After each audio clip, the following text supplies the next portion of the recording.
And then the guy brings the chou tofu, and all my students are like waiting for my reaction as I eat the chou tofu, and I put it in my mouth, and I'm like, I spit it on the ground, and I'm like, tell him his tofu has gone bad. Please tell him he can't sell it anymore. His tofu has gone rotten. And then we'd be wandering in the streets looking for food, and then people would come out of their apartments with things for us. Foreigners didn't know how to. We didn't have a kitchen. We were living in a hostel. Oh. So there was no way to prepare food, and so we would have to eat out most of the time. And then people were so kind. They would come and they're like, "You're hungry? Hungry?" they would come, wait, and they would bring us food. It was so sweet. Nice. Hello everyone, Ahmed is here, and today I'm gonna interview someone who came to Taiwan before I was even born, like somewhere in the mid-80s, and her story is super fascinating. She was inspired by the Kung Fu, by Chinese culture, and at that time, Taiwan was the best choice. So everybody, let's say hello to Pia and let's learn her story. Hello. So why did you come to Taiwan? Wow, that's a long story. When I was really young, like in second grade, Okay. in primary school, Okay. there was a series that came out called Kung Fu with David Carradine, and he was a martial artist that was trained in a Buddhist temple. Okay. And every time he would come up against some sort of a challenge, his master's words would come up in his mind, like when he was a young monk and learning Kung Fu and learning Buddhism, and the master was opening his wisdom. And his name was Grasshopper. Oh. You may have seen some of the later. Yeah, I seen later. Like Yeah. I saw Kill Bill. He was also the he was actually Bill from Kill Bill. Oh, okay. Actually, a lot of the people who came in the 80s were inspired by the Kung Fu series to come and learn and find martial arts or spirituality or Buddhism, Taoism, those kinds of things, because just so his like calm and peaceful character, and then like when somebody challenged him, his Kung Fu would come out and he would just like totally control the situation, but with just the right amount of, strength, and then compassion, and then teaching whoever he was trying to subdue. At that time, everything was made in Taiwan.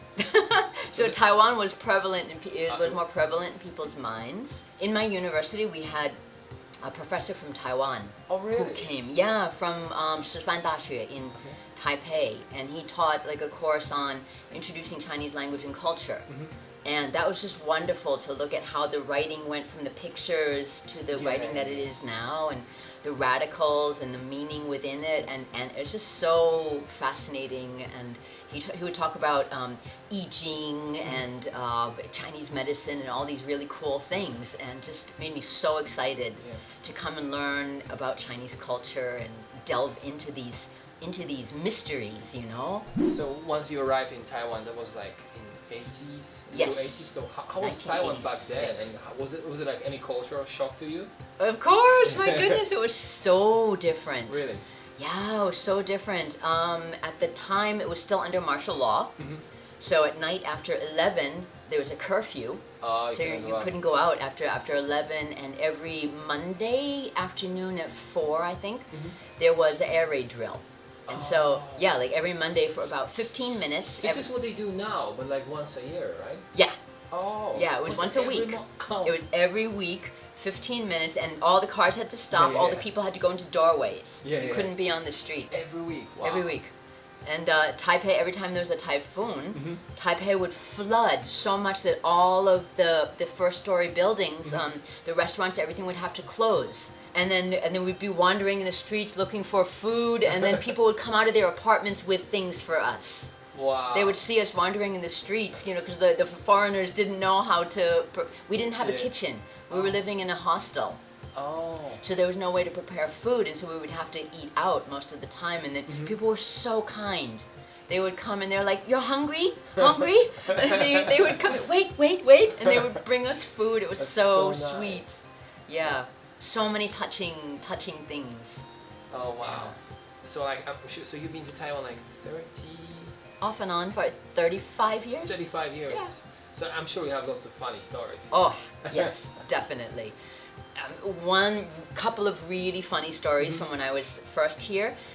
One of them is when somebody, my students took me to the Shilin night market, and we went to, they told me they're going to take me to chou doufu. I didn't know what chou, I didn't understand chou, I just know doufu. Oh, doufu, I like doufu.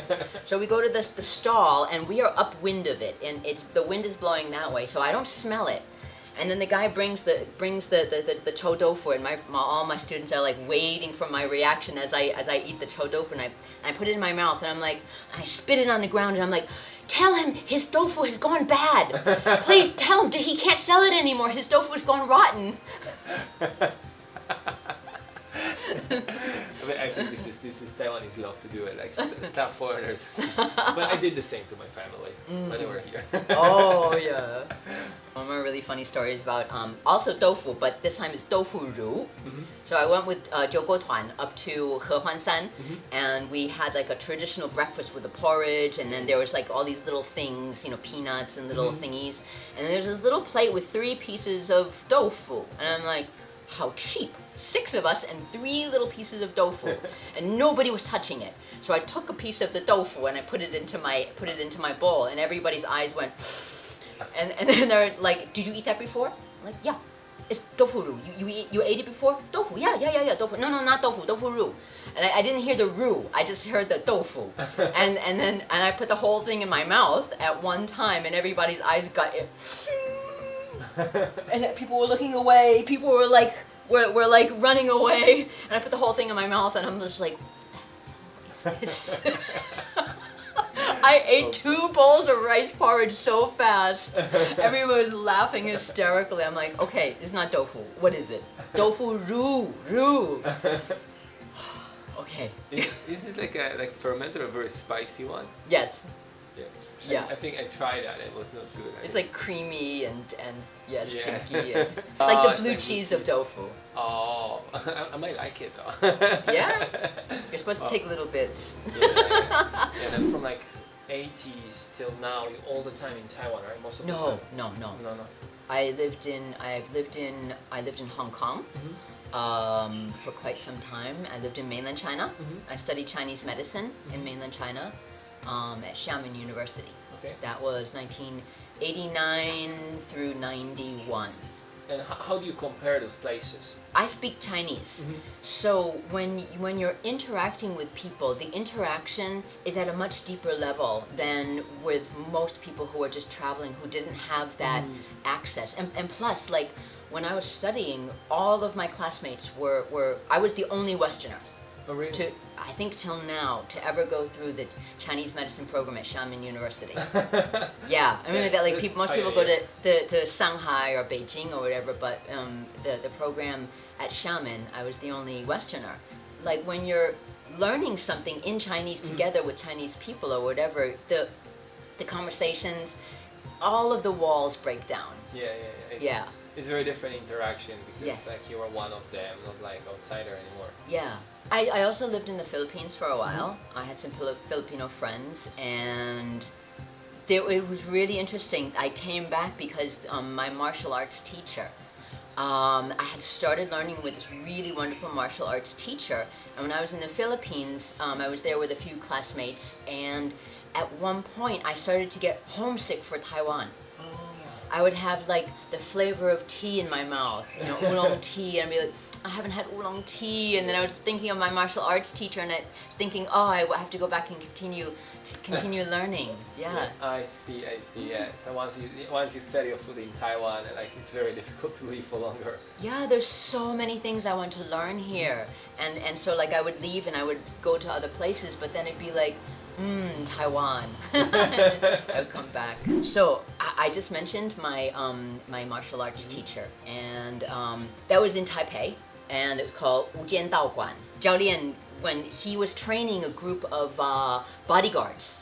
So he asked me, because he know that I'm a Buddhist and I'm practicing, and I practice meditation, and for him, martial arts is together with internal practice. So you need to practice your calm so that you're in control when in your martial arts. So he asked me to teach them meditation, and there was big group of them. I teach them meditation, and all during the class I'm looking at this one guy who had what I thought was a big black eye.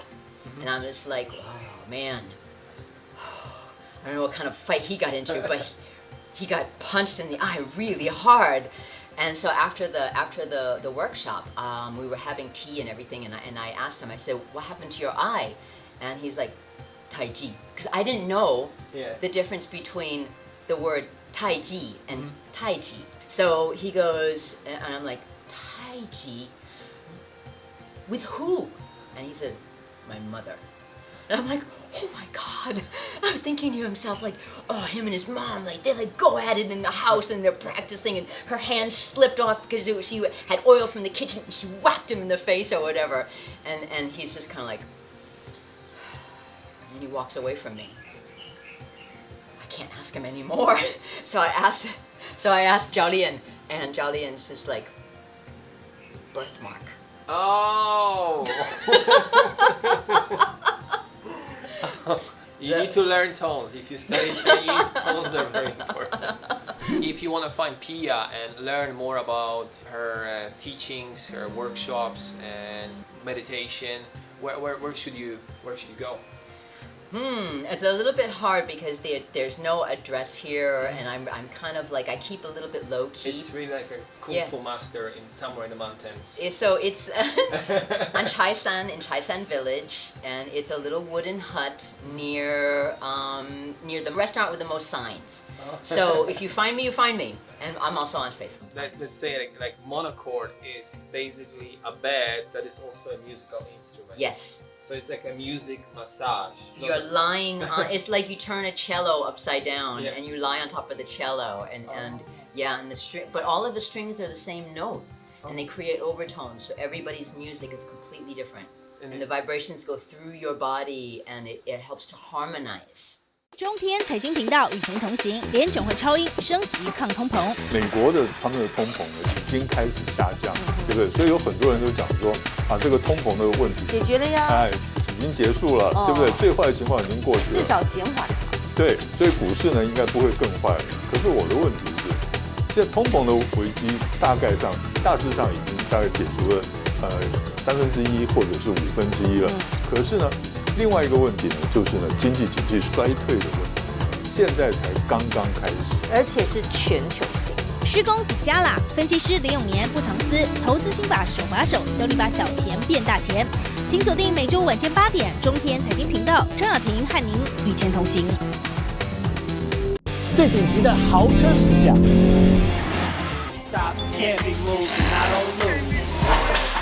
最热门的新车尝鲜，最实用的空间展示。每周1、周5晚间9点，别忘了 YT 搜索中天车厂家。每周3套中到12点，猪猪哥来聊车陪你一起来直播，更别忘了帮我们按赞、点阅、分享，开启小铃铛哦。全球震惊周报2月重磅登场，知名经济学家、留美学者、国内智库专家带您聚焦全球大事。这一次跟避险基金对坐，所以让他们大赔。关注美中台关系，大陆的军事力量要开始突破美国的封锁，地方或是民众不同意美猪或莱猪的进口，其实是增加政府的谈判筹码。掌握世界整体经济趋势。我比较担心的是，大陆跟美国他们所采取的2个政策，就先要处理日本核食的问题，对吧？你核食不处理的话，日本绝对不会同意要跟我们谈。每周6日晚上6点准时上线。新总统级的顶级食材，秘制独家配方，以10多道严谨的工序，将严选的大干贝、珍珠包、石斑鱼菲力入酱，上快点购的网站来订购，就拥有5星级的食材，同时还有推荐代码 CTI 999就能够享优惠，给大家总统级的享受。